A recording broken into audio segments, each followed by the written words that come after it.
I wanted to do a quick video to see how what we just learned applies to different languages.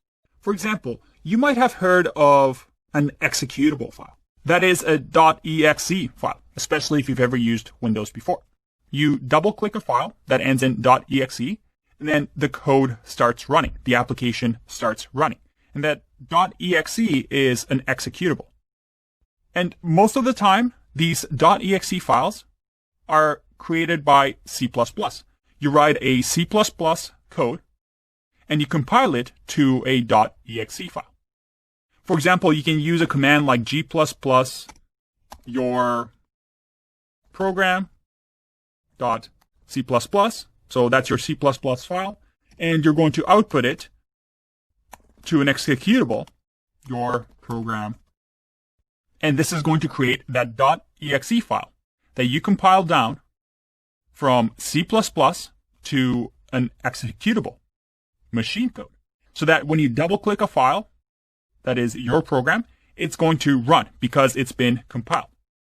Now, when you use a program like, let's say, Java, on the other hand, uses something called the JVM, or Java Virtual Machine, where it compiles your code or interprets your code to bytecode inside of this JVM. And this Java Virtual Machine is going to understand this bytecode.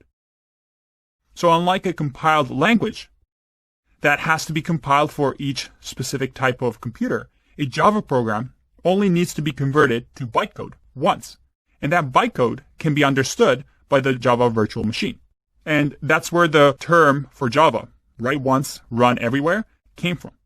Now, one thing to note here is that bytecode is not a native machine code. That is, most computers won't understand this bytecode. They might understand machine code, but not bytecode.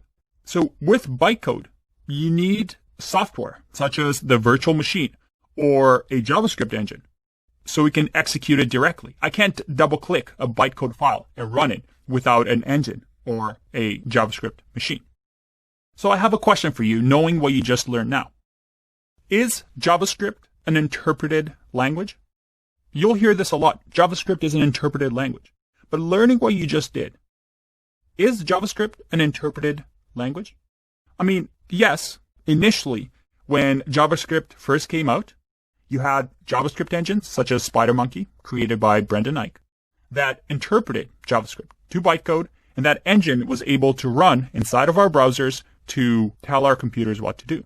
But things have evolved now. We don't have just interpreters. We also use compilers to optimize this code. So this is a common misconception. When somebody says JavaScript is an interpreted language, yes, there is some truth to it. But it actually depends on the implementation. You can make an implementation of JavaScript, of the JavaScript engine, that perhaps only compiles. And by the way, this is also true when it comes to something like Python. Python can be run through a compiler, or it can also be interpreted, even interpreted through something like the Java Virtual Machine. So it all matters depending on implementation. So the next time somebody tells you, hey, JavaScript, that's an interpreted language, you can sound super smart and nitpicky by saying, well, not technically. Technically, it depends on the implementation. All right, I'll see you in the next video. Bye-bye.